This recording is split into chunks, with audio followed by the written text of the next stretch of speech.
Good evening, everyone, and welcome to G-Star Vault, the safe place for paranormal evidence. I hope you are all well, and thank you if you are joining me live, but if not, and you're watching pre-recorded, please comment, and I will bring up comments to anybody that is here with us live and watching as they come along. Let me just put myself back into, oh, that kind of looks weird, but that's for a reason. But I just wanted to, again, just say thank you for joining. If you are with me, please give this stream, this podcast a like. And if you haven't subscribed to the channel, please do subscribe. We've already got someone in comments. Oh, we've got Hart. Good evening, Hart. Evening, my mateys. Yeah, thank you. Great to see you. Hopefully the notification button worked for you this evening. But yeah, first thing to mention, you might notice that my glasses look a little bit weird. I had been talking about it earlier on in the week if you've been watching us here on the Vault.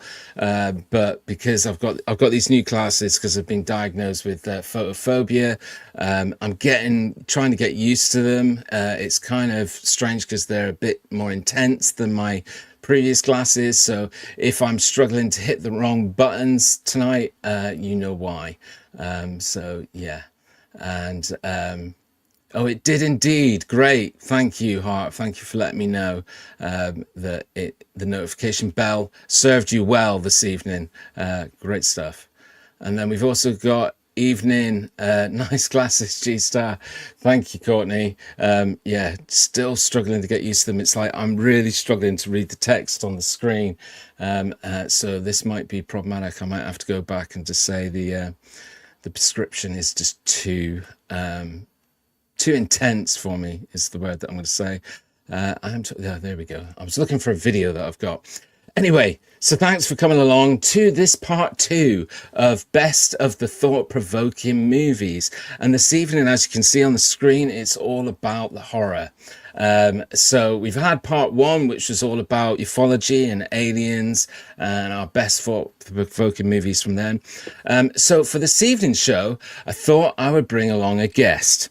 I'm not going to say any more. What I've got is a short video to play, just to introduce you to who's here with me this evening. My guest tonight is Kevin Hynes, paranormal investigator, spiritual medium, and author of the book Haunted Dartmoor and the book Haunted Plymouth. Kevin is the organizer and member of the Black Crow Paranormal Society. He hosts investigations on Dartmoor and tours of Plymouth's most haunted locations. I've been lucky to both interview Kevin and join him on investigations on Dartmoor and other locations in Devon, and I am pleased to now call Kevin a friend and welcome him back to the Vault.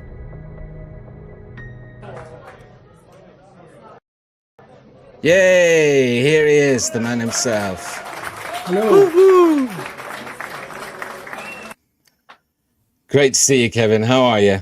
I'm good, thank you, G. Lovely to be here. Thanks for having us. Did you like that little intro? I did. I was yeah, it was overwhelming. Actually, it was lovely.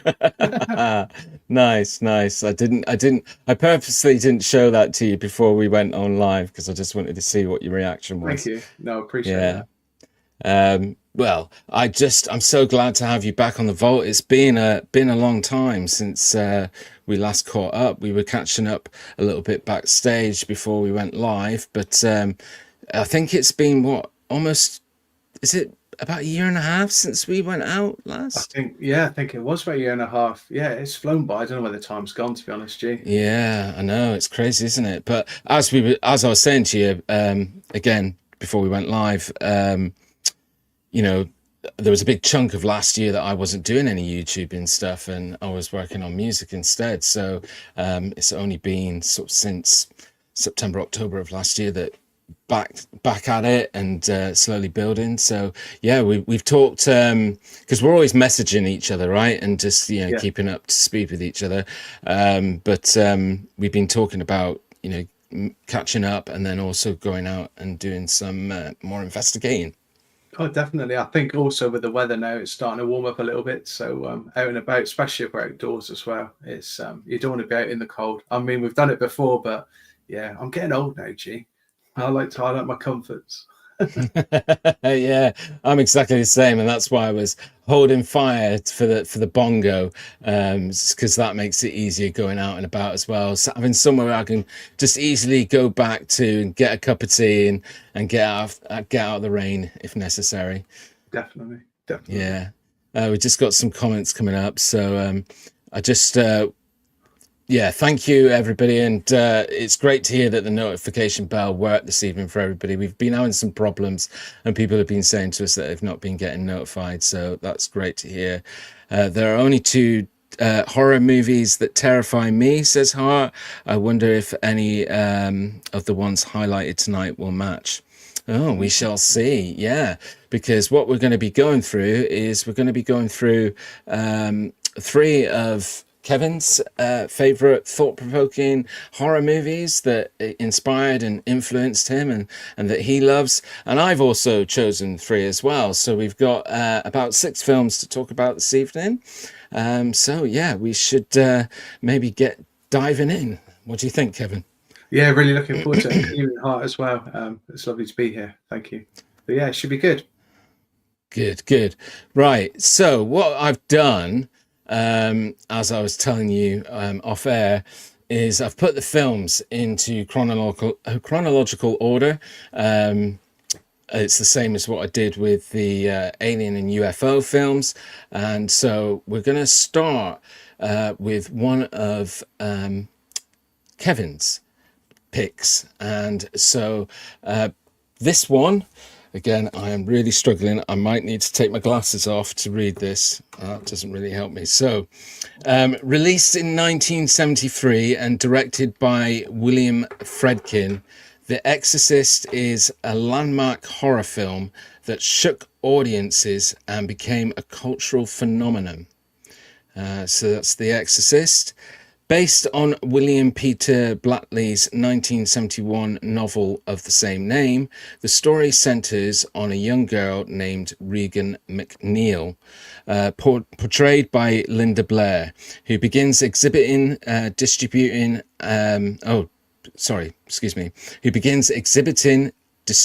and violent behavior. And after dabbling with a Ouija board. As medical explanations fail, her mother, Chris McNeil, played by Elin Bernstein, don't know if I pronounced that right, seeks the help of 2 Catholic priests, Father Merrin, who's played by Max von Sydow, and Father Carras, who's played by Jason Miller, who come to perform an exorcism. The film is renowned for its visceral storytelling, shocking imagery, and groundbreaking special effects, which were revolutionary for its time. Themes of faith, psychological torment, and the battle between good and evil add layers of depth. The intense performances of Friedkin's uncompromising direction alleviate the film beyond a simple horror story. The Exorcist became one of the highest grossing films of its time, earning 10 Academy Award nominations. Its legacy endures, influencing countless horror films and cementing its place in cinematic history as one of the most terrifying and profound explorations of the supernatural. The haunting score and the iconic moments continue to leave audiences spellbound. So that was your choice, Kevin. So tell us all about that. Yes, I mean, no, thank you, Gian. That was fantastic to hear that. And yeah, The Exorcist for me just conjured up so many memories from when I was a lot younger. Obviously, it was come out in, as you said, 1973. I actually think I watched it probably mid 1980s. A friend of mine had a pirate copy because it was banned for a long time, wasn't it? From what I can recall.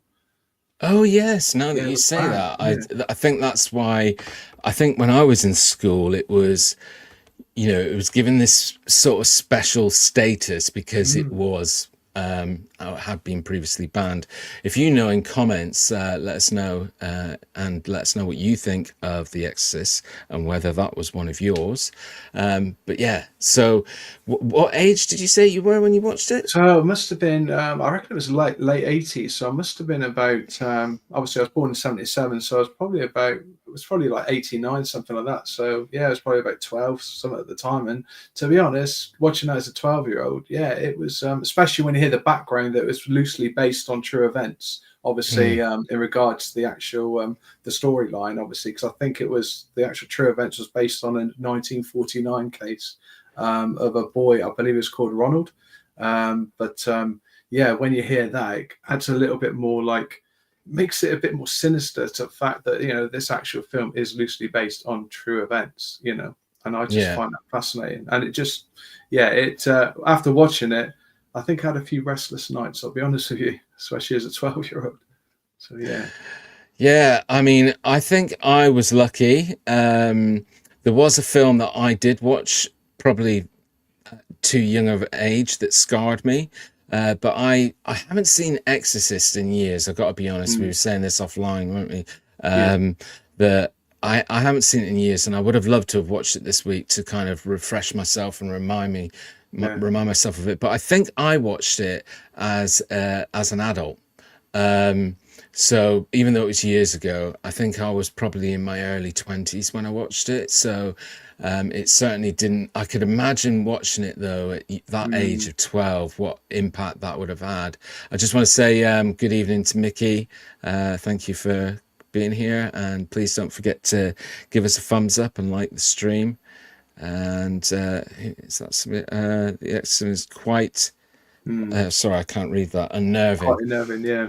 Yeah, I'm gonna have to change these glasses, because it's just not working for me. I can't barely read anything and it's important. I want to see what everybody's saying. So yeah, I'll have to go back to Plan B. Because I know Back to the it was released here, I think, obviously later as well. They did come back out into the cinema, UK cinemas, and I was yes, obviously a lot older then, and I actually watched it on the big screen.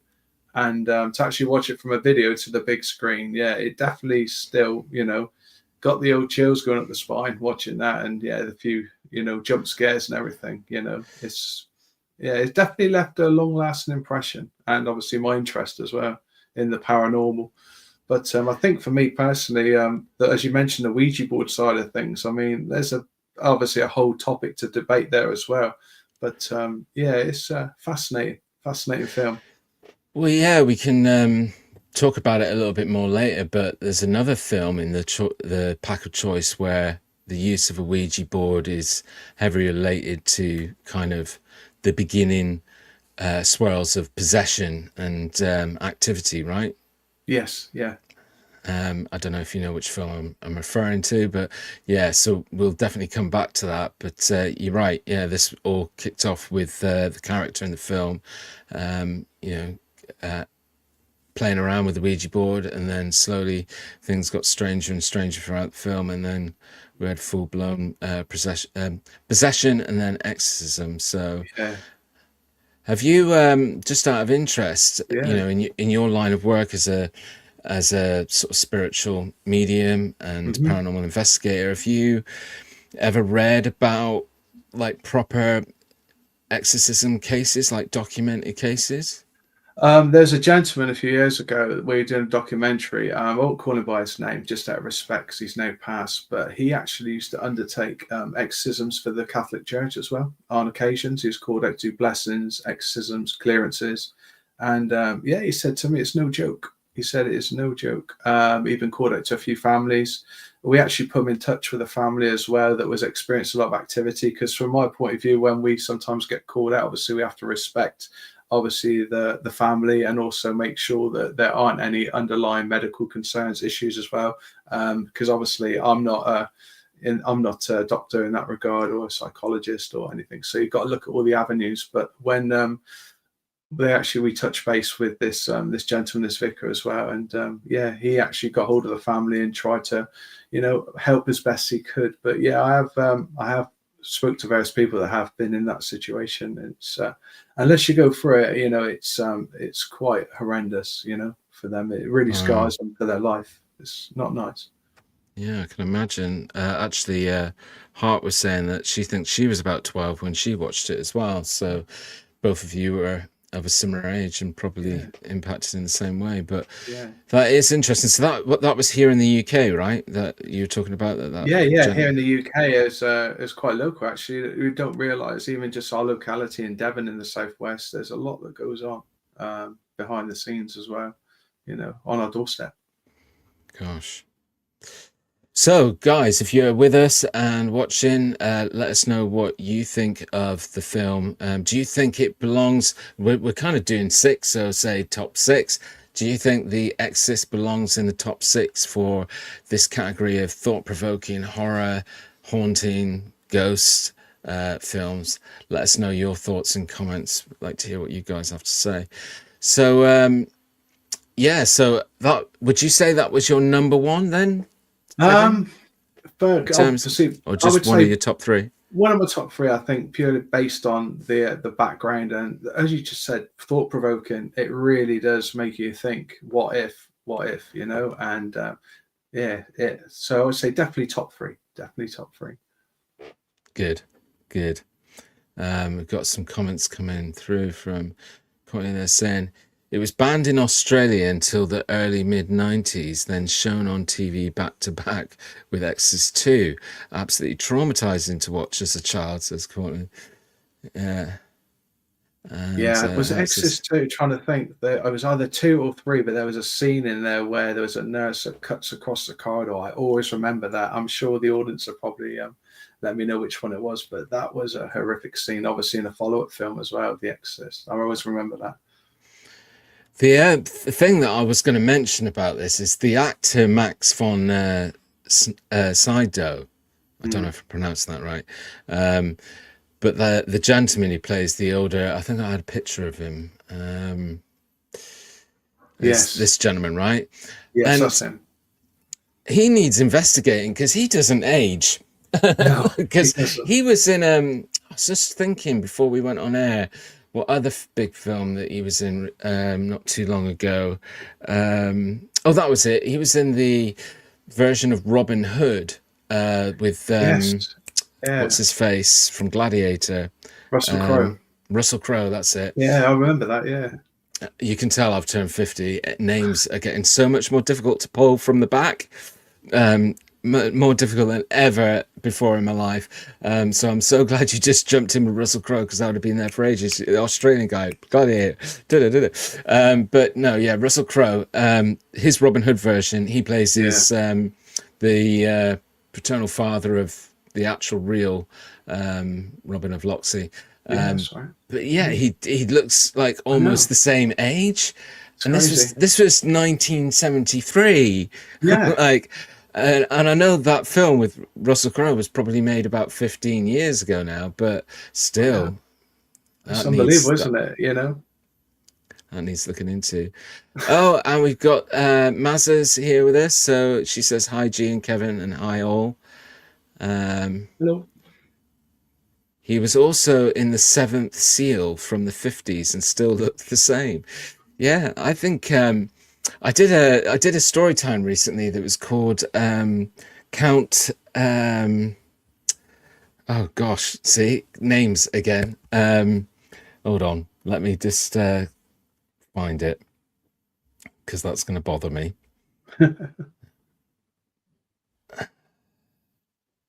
Count Saint Germain. That was it. There's probably there you go. Courtney already said it in comments. He said it, Saint Germain. Count Saint Germain. Yeah, I think that guy, Max von Sydow, he could definitely be Count Saint Germain. Have you ever heard of Yeah. Count Saint Germain? I have, yes. Yeah, and it does make sense actually. Yeah. It Yeah, could be him. Yeah, that's it.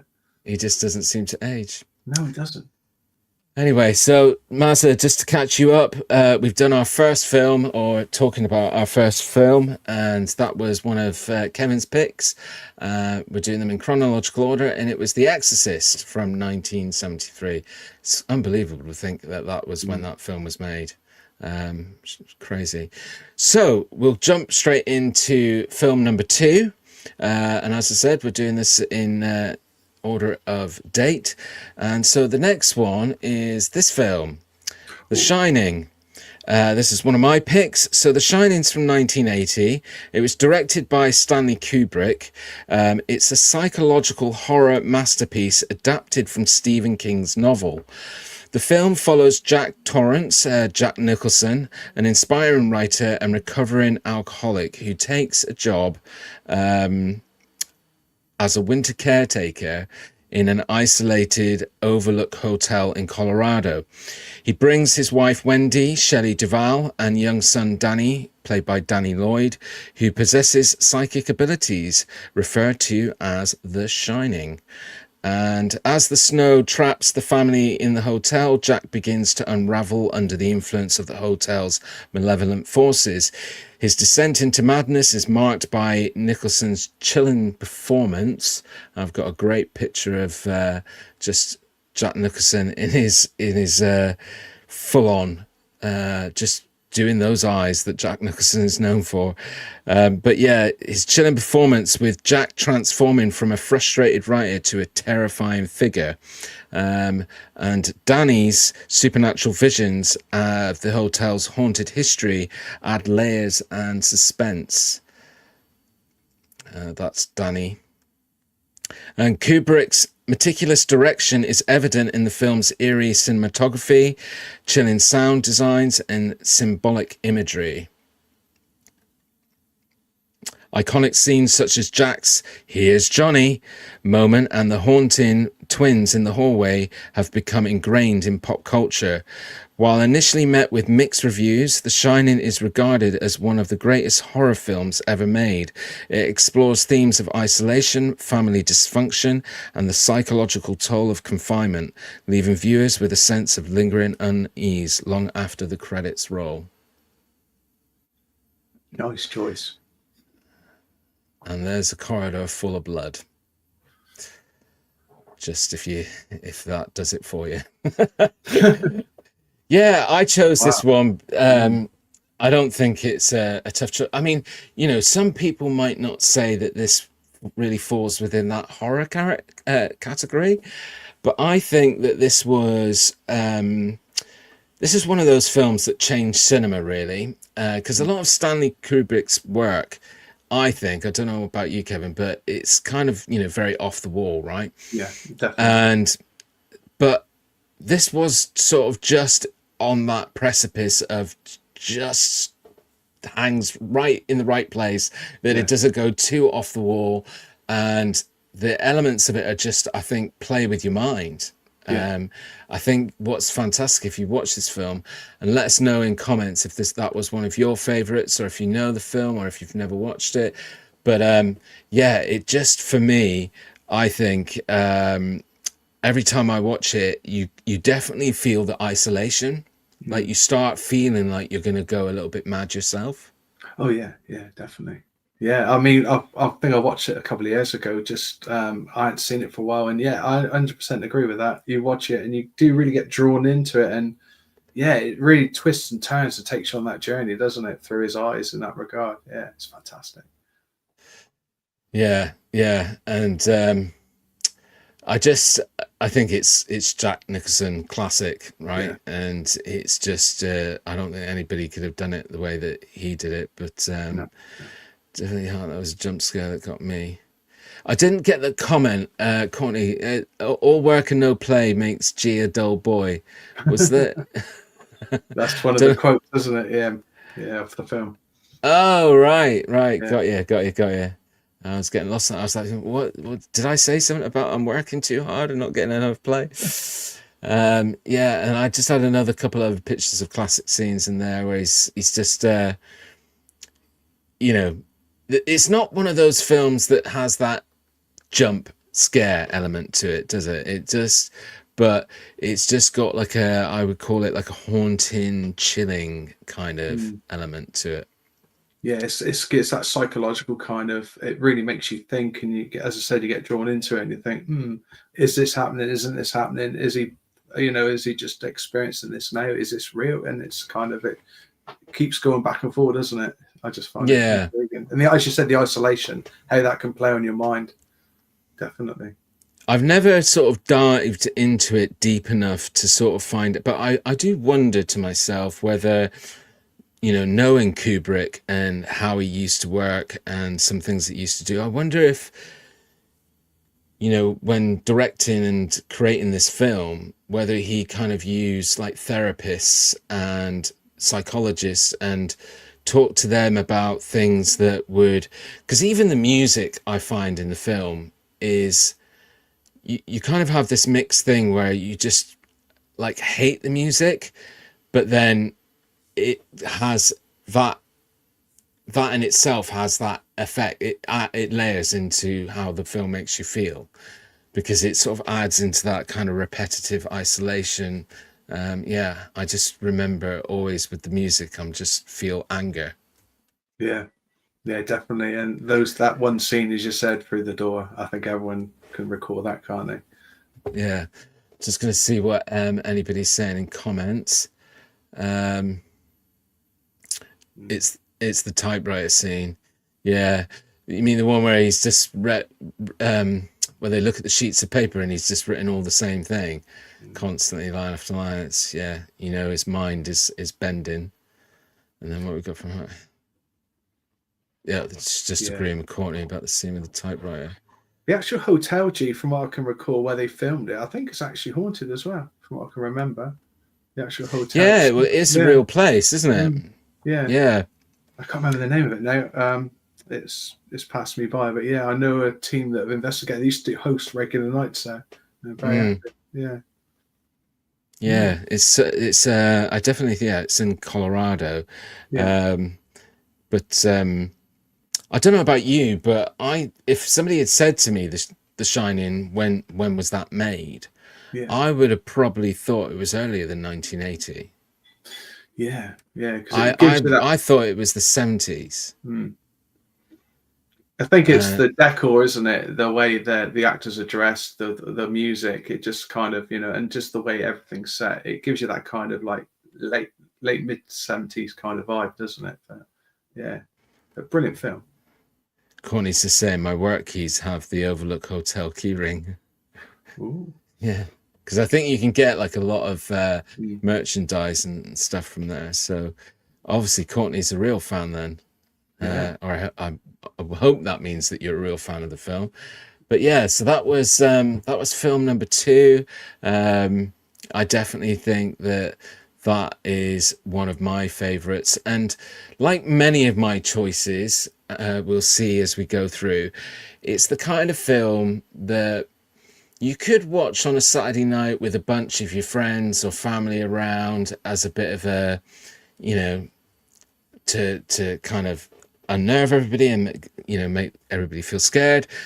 But it's one of those films that I could happily also watch on a Sunday afternoon, just because of the pace of the film, the backdrop, the way that the film is in itself. So I think that's a kind of running theme with a lot of my choices. But anyway, so the next film on the bill is again one of my picks, and I was shocked to find out that this film was older than one of your picks, Kevin. Really? And I can't say which film because I don't want to give away your film just yet. Sure. But when I bring it up and you see which film we're about to talk about, you'll understand what I'm talking about, because here is film number 3 that we're going to be talking about. Oh, yeah. Now, would you say your film that begins with an M is older or more recent than this film. I thought it was older than this film for some reason. Yeah. Unless my research has gone absolutely AWOL, but basically The Others was made in 2001. Oh, okay. Yeah. Yeah. So it is So older. Yeah. yeah, so this is our film number 3. This is Others, and it was directed by uh, Alessandro Amenabar. And it's a gothic psychological thriller celebrated for its haunting atmosphere and twist ending. Nicole Kidman stars as Grace, a devout and protective mother living with her 2 children in an isolated mansion during the post-World War II England. And that's a picture of them. And I don't know if it's already said it, but they're living in Jersey, the island of Jersey. Both children suffer from photosensitivity, requiring the house to remain in darkness, which adds to the film's eerie ambience. The story unfolds as Grace hires 3 mysterious servants. These spooky looking lots.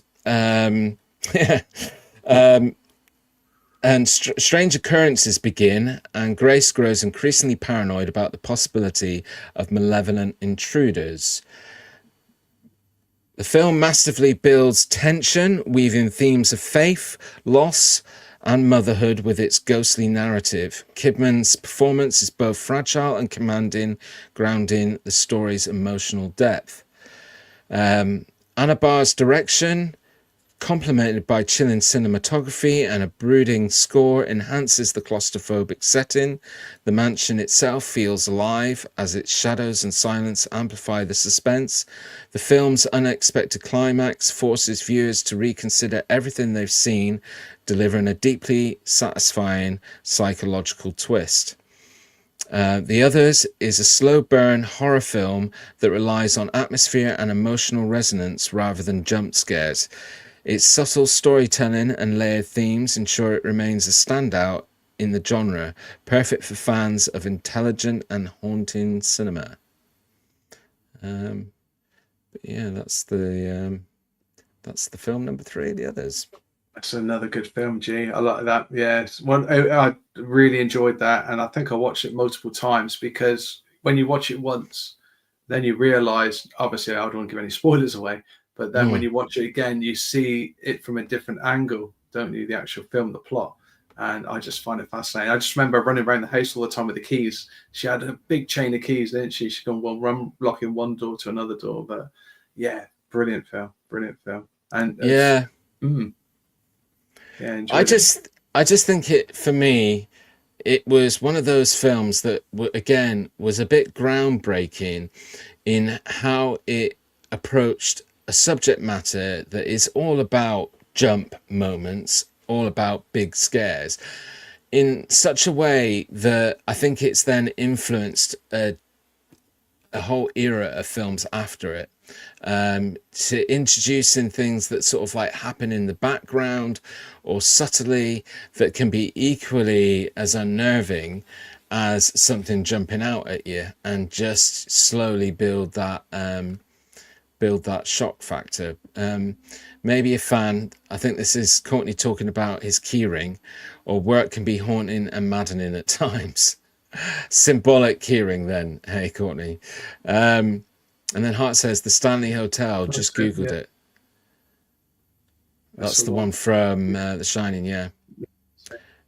And Mazza, I think she's talking about The Others when she's put this comment in. I love this film. Thanks for your comment, Mazza.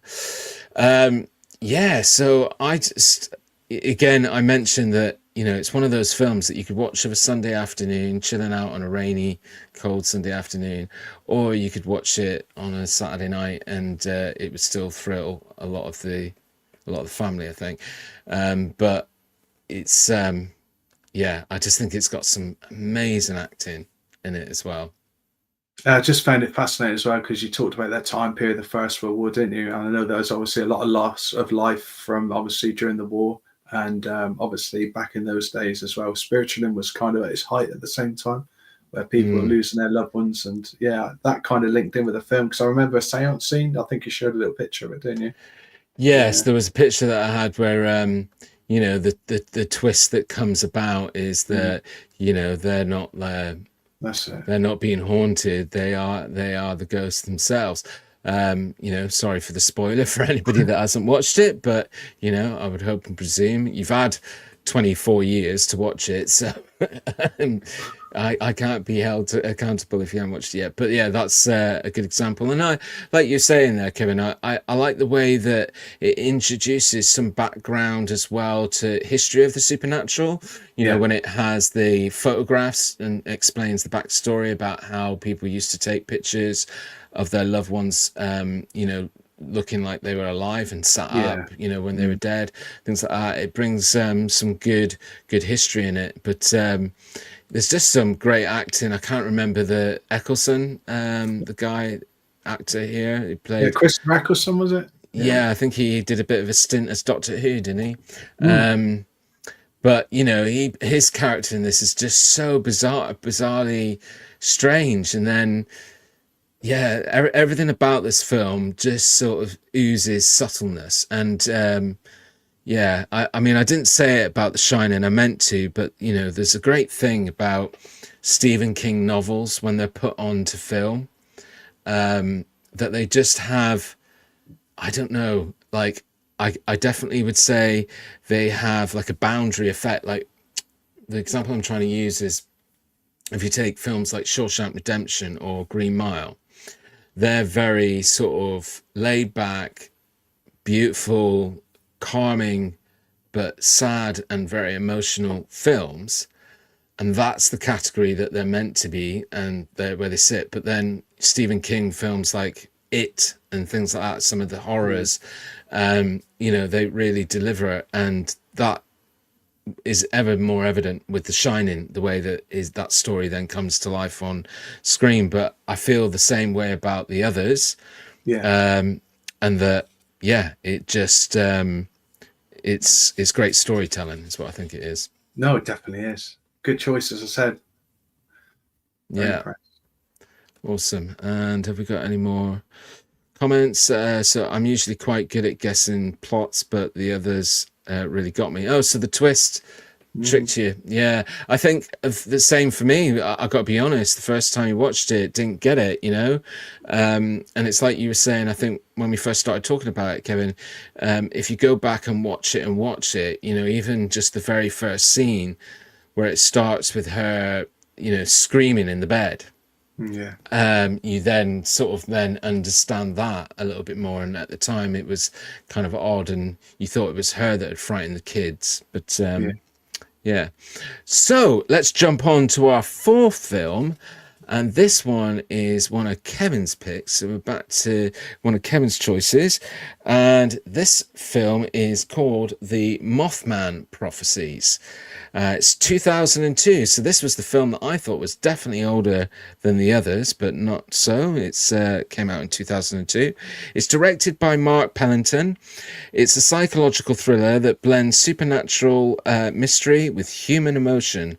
Based on John Keel's book, the film follows journalist John Klein, who's played by Richard Gere, who becomes entangled in eerie events in Point Pleasant, West Virginia, after the tragic death of his wife, Deborah Messing. The town is plagued by sightings of mysterious winged creature, the Mothman, which seems to foretell disasters.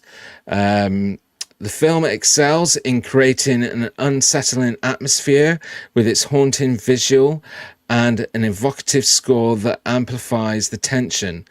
Gere delivers a compelling performance portraying a man torn between grief and obsession. Laura Linney, as a local police officer, adds depth to the narrative with her grounded and empathic portrayal. While the movie effectively builds suspense, its ambiguous storytelling may leave some viewers frustrated. The Mothman itself remains an enigma, which adds to the film's eerie charm, but also limits its impact as a central antagonist. The climate The climax involving a catastrophic bridge collapse shifts the focus from the supernatural to a more conventional disaster narrative. Overall, The Mothman Prophecies is a chilling exploration of fear, loss, and the unknown. Through its deliberate pacing and unresolved mysteries may not appeal to everyone, the thought-provoking watch for fans of an atmospheric thriller. And that's a really chilling picture of one of the scenes featuring the Mothman. But yeah. Yeah, I mean, this one, I mean, it's a tough one because some people say, is it horror? Is it a thriller? But I think it's a bit of that crossover. It's like, with horror, it can bleed into different genres, can't it? And I do feel that with this as well, she said the background to it, the Point Pleasant, West Virginia, I think is based on events that happened in 66, 67, because I think the bridge collapsed in December 67 and there was about 46 deaths, I think. I mean, this actually happened. But I know the book you had mentioned, John Keel, I think was talking to you earlier about it, wasn't it, the book? But it was based on, obviously, he was investigating these sightings of this Mothman, and it's supposed to, when you see him, obviously, it's almost like these premonitions when he's sighted and seen, it's not a good omen. It's almost like, I find it just really interesting film. Really do. But I didn't realize at the time, this was before my days of sort of exploring into the cryptids, but it's all sort of based on, quite, around that sort of area of America, Point Pleasant and everything. It's actually real sort of tradition, as in a heritage story of that area, of the Mothman.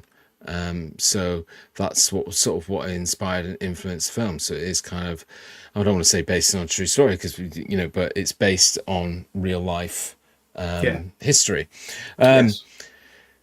But it's crazy because I again haven't watched this film in years, but I do remember it. I mean, I just do want to say for a moment before I carry on, that wasn't that thing that I read, the blurb, isn't my view of the film. That's just something that I took off of online. So, but yeah, it's. I can remember when I watched this film, though, it was one of those films that really impacted. It kind of, I like to say, twisted my melon, man. Yeah. Because you were kind of like, oh, this is freaky. But I'd seen, again, I don't think I watched it around the time of release. I probably watched it a little bit after.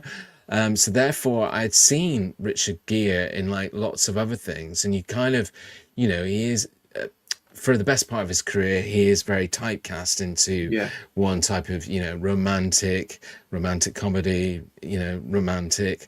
And then he comes along and does this film, and he was fantastic in it. Very, very similar to, there was I think there's another one. Is it Pelican Brief? Yes. He's in? Yeah. Or is that Julia Roberts? I don't know. He's in another film where he kind of goes away from that typecast. Yeah. But he was great in this film. And yeah, it really was another one, a bit like what I was saying with Shining, really plays with your mind. Yeah, definitely. I mean, sorry, carry on. No, you go. I was going to say the scene, obviously, where he gets in his car after this, obviously, what his past, he just drives, and then obviously the car cuts out, and then he wakes up. Obviously, he's in this place, isn't he? He's like, where am I on the map? And they show him, and he's like driven like hundreds of miles within such a short time period. I mean, that was fascinating. It's like that kind of links in. Then it's like everything overlaps, doesn't it? So you're looking at, time travel to an extent. Was it extraterrestrials? What is this? And it kind of ticks a lot of the boxes. That's what I found fascinating with this film. It kind of dips into different sort of elements of the paranormal, the supernatural. That's what I enjoyed. Yeah, I 100% agree with that, and it's definitely one film that I'm gonna watch again. You mentioned that you rewatched it a week ago or so. Yeah, I did. Yeah, I thought I need to watch that again.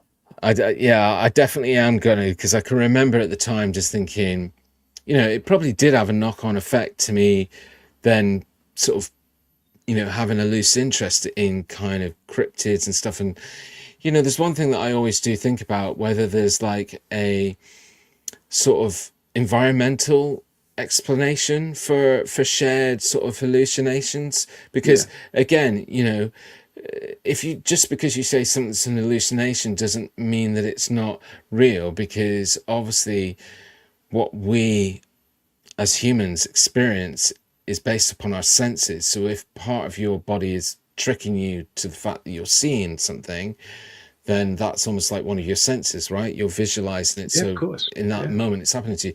But whether there's like something environmental that makes for a shared hallucination, why certain phenomena seem to be really enclosed to a small geographical area, like the genuine history. I mean, Mothman and some stories and accounts and reports have propped up now a lot further afield, but the background and the original history was a small area of I think it was West Virginia in the US. Point Pleasant. And because I know in the book, John Keel's book, they talk about the ammunition factory, and as you're saying about hallucinations, what were they manufacturing? Was there chemicals in there as well? You got possibly, I'm not saying there was, but it makes you think sometimes, doesn't it? Just going over to comments a minute. Good evening to Wookie. Thanks for joining us. He's just got in. Hi, and he did mention, if I was attacked by a Mothman, I'd kick him in the mothballs. Thanks for that, Wookie. You always depend on Wookie for the humour. I need to watch that one again, says Hart. I must have been distracted first time round. Yeah, it is a really, really surprisingly good film, and definitely leans more on the psychological. I mean, it's not one of the films, and I definitely don't think it belongs there. It's not one of our six, but it's very similar to Donnie Darko. Yeah. In a lot of ways, it's got that similar, definitely the same atmosphere to it, for sure. But yeah, I think it was a great choice, Kevin, and it's definitely inspired me. We did a Monty Zone, I think it was, way back when we did a little bit, and we talked a little bit about background of the Mothman stories and accounts, and back then I was thinking, I need to watch that film again, and didn't, and you've definitely inspired me again to go and watch that. Let us know Hart's already let us know that she's going to be watching it, but if anybody else is interested, but she just said Donnie Darko was a strange one. Definitely, again, another off the wall one. So we go on to our next film, and this is, I believe, number 5. We're not doing them in any kind of order of like, the last one's not going to be the best. As I said, we're just doing this in chronological order.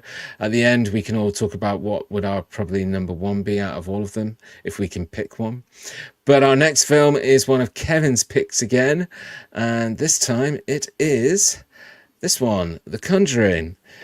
So, The Conjuring is a supernatural horror film released in 2013, directed by James Wan and based on real-life events. It follows renowned paranormal investigators Ed and Lorraine Warren, played by Patrick Wilson and Vera Farmiga. As they tackle one of the most chilling cases. The story centers around the Piron family. And I don't know if I've got a picture of the family. That's part of them anyway. I thought I had a picture of all the family, but maybe not. And where was I? No, that's The Conjuring 2. Oops, just said it. Who move into the old farmhouse in Rhode Island during the 1970s, only to encounter a series of terrifying, unexplainable phenomena. As the hauntings escalate, and I think that's a lot down to Lorraine starts seeing things happening both outside of the property and inside the property, the family become more and more sort of freaked out by the things that are taking place. But as the hauntings escalate, the family turns to the Warrens for help. The investigators uncover a sinister history linked to the house involving dark rituals and malevolent spirits. The film is known for its eerie atmosphere, tense storytelling, and minimal reliance on special effects, which enhances its impact. It became a critical and commercial success, spawning a franchise that includes sequels, prequels, and spin-offs like Annabelle and The Nun. There you go. Yeah. The Conjuring. Yeah, I really enjoyed this when it came out. I mean, it was very much hyped up, and when it did come out, it didn't fail for me. I've read a lot of books over the years and followed Ed and Lorraine's what they did for their lives, obviously investigating. I know that actually Lorraine was in the actual film. She'd done a bit of a cameo in the film. She was in one of the audiences as they were doing their talk, as they're saying they were investigators. I thought it was quite funny. Right. Yeah, she's in there very briefly. It's quite funny that. But it's a tough one, isn't it? A lot of people have got different opinions with them, but I just find the fact that they opened up like the subject matter, and what they did was when they're investigating these locations and just trying to help people as well. But the museum and everything, I just find it really intriguing. They spent their whole life dedicated to this cause in that regard, investigating the paranormal, trying to help people in certain ways as well. But yeah, it's a brilliant film. But once again, a lot of the hauntings based on the land. I always say, when investigating, you can't have hauntings without history.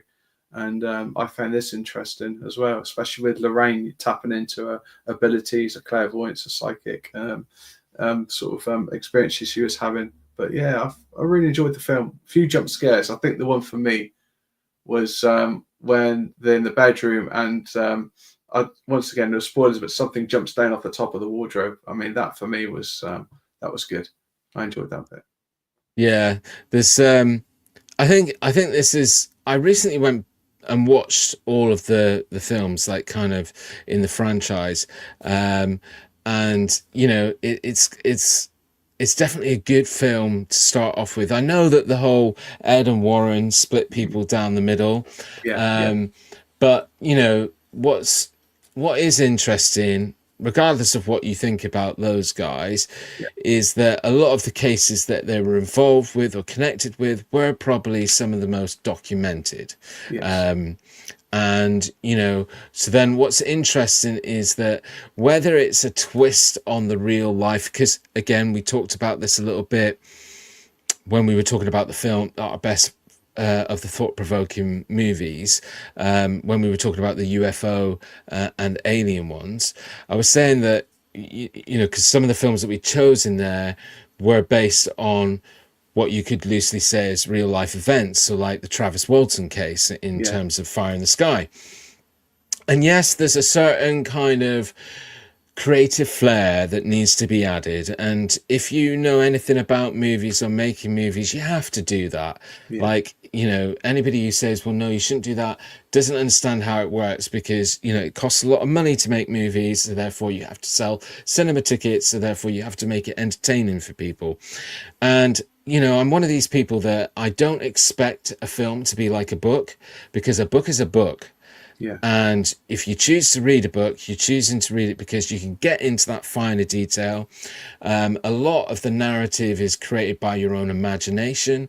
A film can't do that. You can't go into a film with a blank screen. Somebody has to have created something, and it may not match with your imagination that you used when you were reading the book.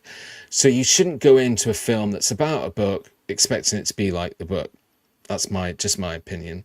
Yeah. And I feel the same way about films like this, where, they're based on real life accounts that happened, but of course they might have put some Hollywood kind of theater into the storyline, right? Because they have to make it, they make it dramatic and it's got to be entertaining, isn't it? Yeah.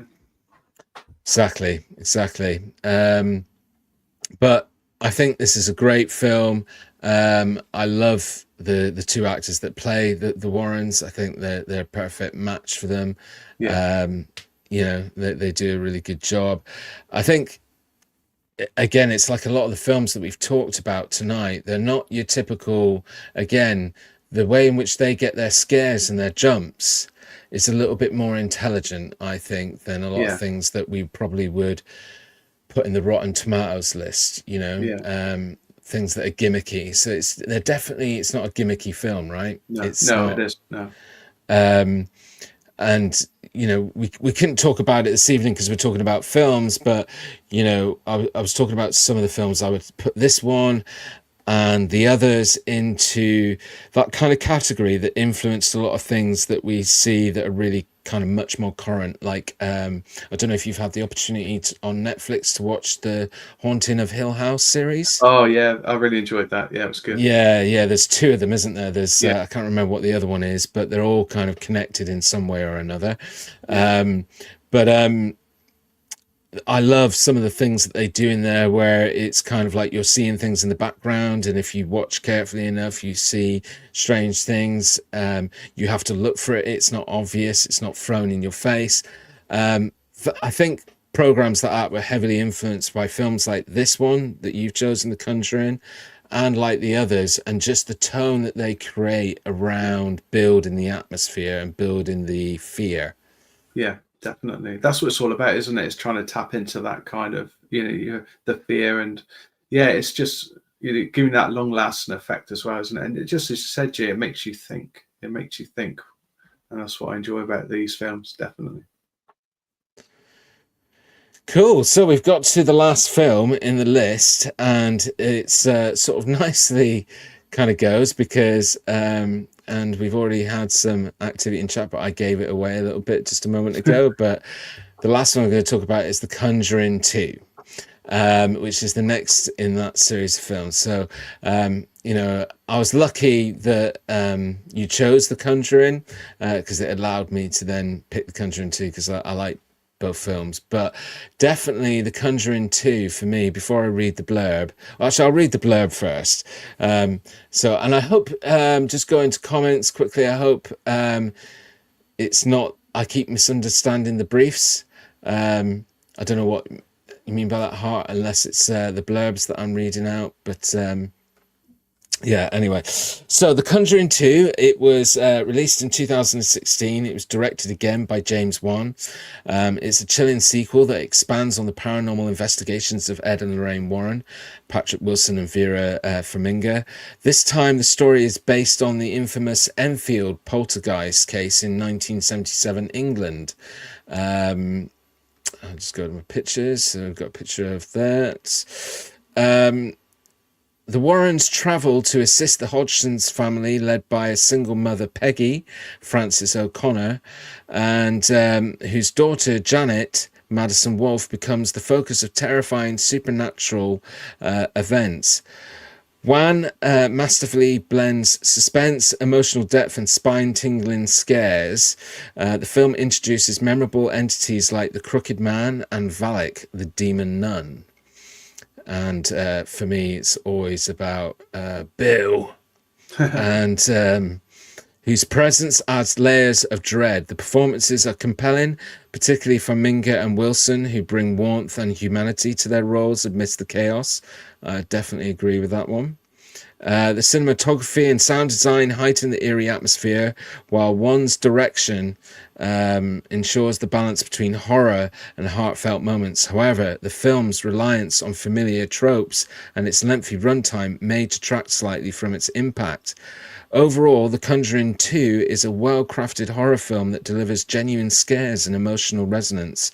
It solidifies its place as a standout in the genre, appealing to fans of supernatural thrillers and Warren's case files. A worthy sequel that keeps the franchise haunting legacy alive. Yeah, it's one of my favorite. My name's Bill. Yeah. There we go. But I've got a special story about why The Conjuring 2 means so much to me. So I went on our sort of, it was a 2-week trek around the west coast of the US that I did with my, at the time, fiance. and I proposed in Las Vegas. So we went through Nevada, we went through Arizona, and we went through California. And when we were in Palm Springs, we went to the cinema to watch a film, right? Randomly. And it was this film. And I didn't know anything about the film before I walked into it. I don't think at this point I'd watched the original Conjuring. So it was kind of, didn't know what was going on. The film obviously starts where they're in America.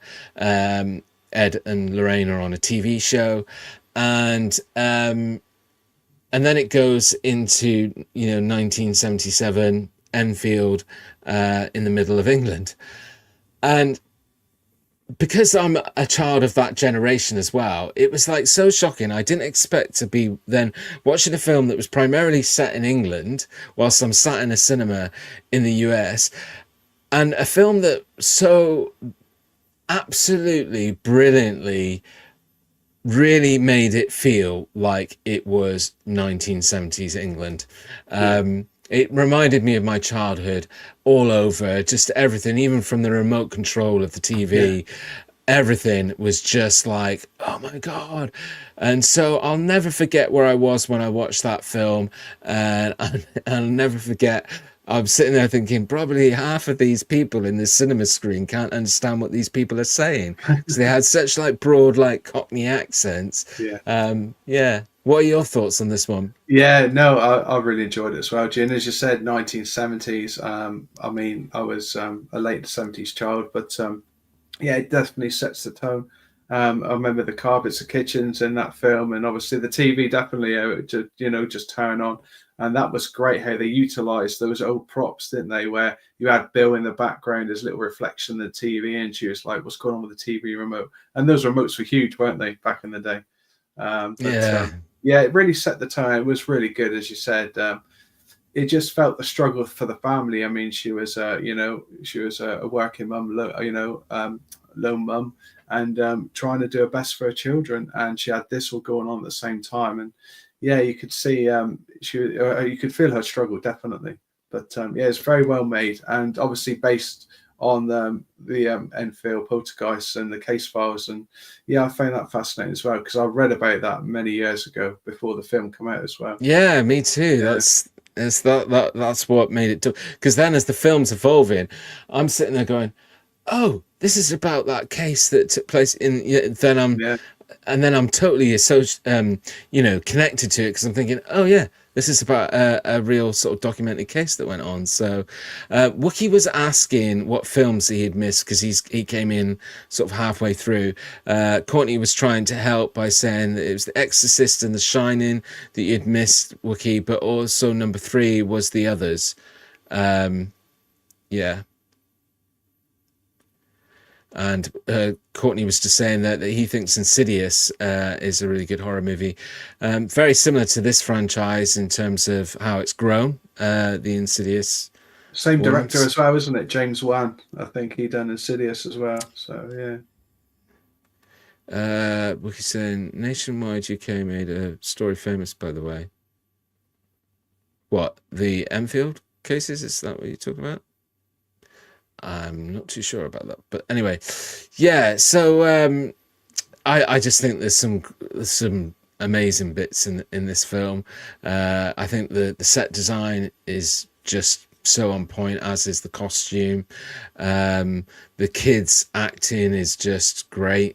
Yeah.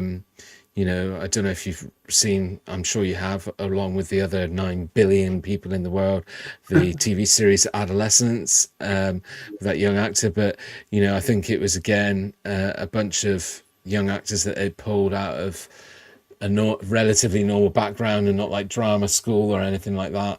Yeah. And well acted by the kids. And like there was a comment earlier from Hart saying that the nun reminds her of Marilyn Manson.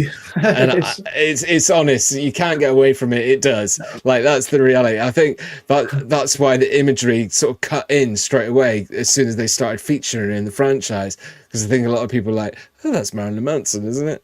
Once you see it, that's it. You can't take it back. Yeah, you can't unsee it. So I'm sure there was a comment from Hart earlier on about that. I just want to see if I can find it. I think there was also Sorry, I thought there was also a scene as well when they cut back. I think it was in this movie where they cut back to um, where their house, and she's reading a book. She's trying to find out the name of the demon, and she sat there writing something in this book. And if you look on the bookshelf, you can see the name Valak on the bookshelf. So it's one of those things. Once you watch it over Yes. and over, you see it. These little spoilers in there. It's good. Yeah, and do you know what? That again, I don't ever like to sound like a snob or anything, but I think a lot of the picks that we've chosen tonight, they kind of have more of an intelligence to them rather than gimmick. And when you sort of see those kind of things in films, like I was talking just a moment ago about The Haunting of Hill House. Yeah, And when you sort of appreciate that the filmmakers or the makers have gone into that effort of doing things that are so subtle that you may or may not even see them. I mean, the first time I watched Hill House, I didn't know about all the hidden yeah, ghosts that are in the background. It wasn't until after a few weeks after it had been out, because I think they all landed at the same time and I binge watched them. Um, it didn't land and it wasn't communicated greatly or out there until a few weeks after, and then I was like, oh, I've got to watch it again for all these hidden figures. And it's kind of nice when you know a filmmaker goes to that effort of putting all these little secret messages in them. definitely. And as you said, it does draw you in. And as you just said, you go back and you rewatch, which is Hmm. that's what they want you to do. But it is good. I do find it fascinating when they do that. Yeah. Another good choice, G. Thank you. So I think we've come to the end of all of our six choices, and I think I'm pretty pleased with all the six choices. I mean, there's a whole world of films out there, and I'm sure, if we got into it deeper and had more time, we could probably talk about ones like The Ring, whether it be the original or the remake. I would definitely, I don't know about you, but in my Rotten Tomatoes, I would definitely have things like Paranormal Activity or Yeah, yeah, Blair Witch Project, things like that, where they were just gimmicky, yeah, and do really depend on those gimmicks, and there's no real storytelling as far as I'm concerned behind it. yeah, But I think we've chosen some really good films. So we had, to start off with, just to recap, we had The Exorcist, then we had The Shining, then we had The Others, then we had Mothman Prophecies, then we had Conjuring 1 and Conjuring 2. So out of those six films, and I'm sure you're going to probably pick one of your own, but what would you say if I had to really put you on the spot? What would be your number one? What would be your desert island film? And let us know in chat as well. Comment and let us know what your number one. It doesn't have to be one of these six either. It could be something else. What is your desert film? mine, G. Sorry, yeah, mine. Or um, Yeah, yours. yeah. Sorry, I do Film. apologize. I mean, for me, it's an old film. I'm sorry, but The Exorcist, just because the time period, the topic it explored, it opens up so many avenues, and it just talks about you can see like how religion gets involved in the paranormal, and it's kind of that time period when it was made as well is groundbreaking. You said earlier in regards to the actual special effects. I mean, everyone remembers that scene with the where the pea soup, I think it was they used, wasn't it? Yeah, And yeah. I think that soup was cold, and the actual actors and actresses, and I think I watched a documentary. This is what I find really fascinating with that film, and the reason why I find it one of my favorites, because the documentary talks about the people that are on set. I think the set burnt down multiple times. There was a lot of injuries, fatalities, and a lot of bad luck, to be honest, in regards to a lot of the crew and the people that worked on that film as well. I think Mm, someone was mauled by a lion when they were away on holiday in Africa, and there was just a lot of bad energy because of whether it's because they explored that. I'll let people decide. Maybe it's just coincidence, but that adds a little bit more to it as well, I feel. Again, I don't know if you've ever gone down this rabbit hole with that film. So your number one, just to clarify, is Exorcist, right? Yes, yeah. But I don't know if you've gone down this rabbit hole to see whether it was the church that heavily was a result of the banning. I have never really. Oh, see a dog. Sorry, that happened the other I night as see that. well. I was like, oh, I get so into what I'm doing, I completely forget he's there, and then he does something, and I that's freak out. brilliant. It Sorry. called me as well. Yeah, I need to do a bit more research on that. I'll be honest with you, G. But I know the church kind of did influence the fact that they felt this shouldn't have been out there, you know. And Yeah, yeah, I say that because obviously the nature of it, because they've always kind of tried to, the mainstream storyline is that they don't really do exorcisms and yeah, so they don't really I guess it's part of unraveling some of their confidentiality, yeah. and that's why I wondered whether they were heavily involved in the banning. Okay, we've got some comments coming through. Hart said out of R6 she would pick the others, however if it was one of her choice she would pick Mama. Oh, yeah, I think I've seen that. It rings a yeah. bell, but it would have again been a while since I've watched that. But yeah, it's I say the name Mama is ringing bells, and just thinking it was a bit freaky and a bit scary. So the two children, wasn't it? They're like feral children, from what I can remember. Courtney's on board with you and says Exorcist always. Yeah. And then Wookie says horror, something fun like Evil Dead 2. Yeah, because there's certain aspects of horror films that are good to watch for a bit of a giggle, really, because they're just so silly in the. But I think for me, I think we've chosen 6 films that truly are all very much like they get under your skin in some way. I think my number one choice, if I was to be thinking about a desert island one, and just because of how it resonates so many different things for me, my interest in the paranormal, my childhood and growing up in sort of northern England, I think it would have to be Conjuring 2. I would take to my desert island, just for lots of other reasons, not just because I don't think it's the most scary out of the 6 that we've chosen, or the most psychologically mind twisting, but it's because there's a lot of other things that mean connections with me that I would want to take it. Fair share. You can relate to it, G, in regards to that time period, can't you? You can put yourself in that position as well. Yeah. Yeah, there's like the scenes with the boy where he's like going to the toilet and he goes back to his bed, and I'm like, I swear I had those pajamas. I had those pajamas, with the paisley print on them, and so it just, I think the set was great. But anyway, so we have gone a little bit over time because usually I keep it to an hour, but we've got to the end of our 6 films. I did have a little bit of footage to play that I was going to talk about that was filmed quite a while back when we were last out, myself and Kevin doing an investigation at Trinity Church, and I've never used it. I am still planning on using it at some point, but I would love to always just have you come back on as a guest at any time. Thank you. Kevin. So I'm not going to play it now. I think we'll save it for another time, hopefully when you join me again here live. So just tell us a little bit about what you're going to be up to in the future, because I know that you have a lot going on with tours and local events that you do. So is there anything that anybody can catch up with you on? Yeah, of course. I'm still doing my my regular Haunted Plymouth Ghost Walks. I've got one next Sunday. Been doing those since 2009, so 16 years now. I've been doing the Haunted Plymouth tours. So that's still happening. I'm Wow. still doing various fairs, doing my mediumship. Also, I'm going out and joining other groups, and been invited to like guest medium on some groups as well. But I'm also looking, and obviously with yourself, G, getting out and about this year, trying to investigate some more places locally and hopefully a bit further afield. So, and I'm looking at writing another book as well. So, but no spoilers at the minute. But yeah, Wow. that's on the cards as well. So yeah, all good. Great stuff.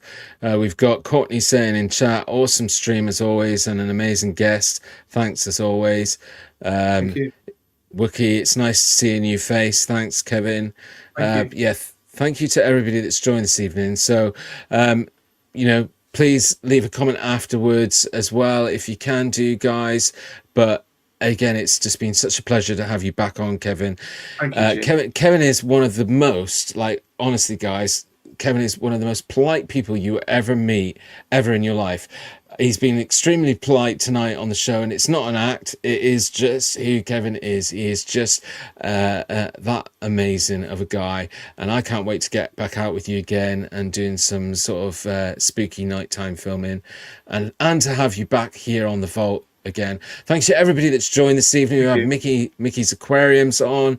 We've had Hart. We've had Courtney, Maz, Wookie, and yeah, I think that's everybody. So thanks everyone. I will probably not be here with you guys next Sunday, but you can check me out for the on the Star Trek review show on Wednesday. We've got the finale, the very last episode of Picard to review of season 3, so you can join me there. But I will probably be taking a bit of a weekend off next weekend, but thank you again for joining, guys, and enjoy the rest of your weekend, and I'll speak to you all again very, very soon. You stay there with me, Kevin, and don't go